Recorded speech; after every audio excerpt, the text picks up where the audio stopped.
Mont sans son grouillement, c'est quand même un autre endroit, quoi. Et quand on le voit comme ça, on se dit, mais mince, il y a un truc qui va pas. On pourrait penser qu'il y a une bombe qui est tombée. Non, c'est pas une bombe, c'est un virus.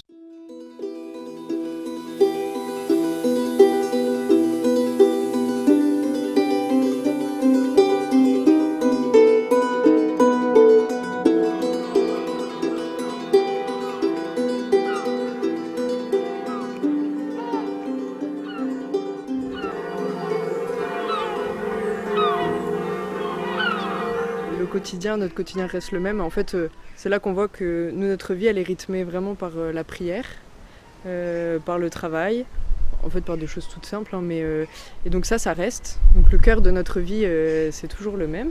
Donc le quoi ne change pas, mais le comment, lui, est totalement différent parce on prie plus avec les autres, on n'a plus les visiteurs dans l'abbatiale, donc l'abbatiale est complètement vide, le mont est complètement vide. On est un peu plus d'une quinzaine là sur le mont, dont 11 frères et sœurs. C'est pas très très naturel. Est-ce qu'il faut aimer le mont sans personne ou pas? Il y a bien des gens qui en rêvent, mais aimer que la vie soit interrompue, je suis pas sûr.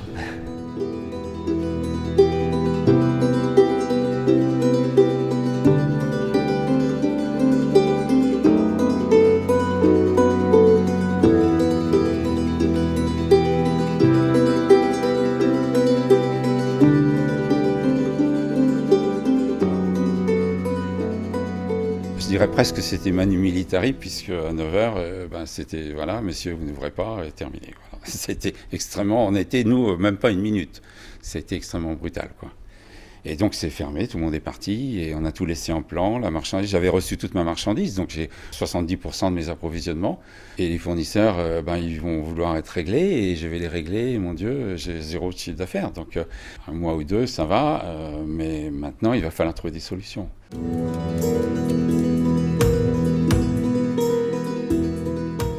Saint-Michel se repose.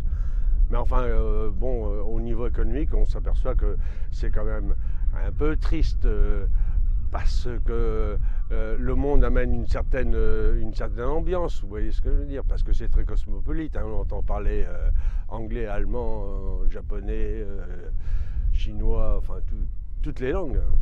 Alors là, ça fait drôle.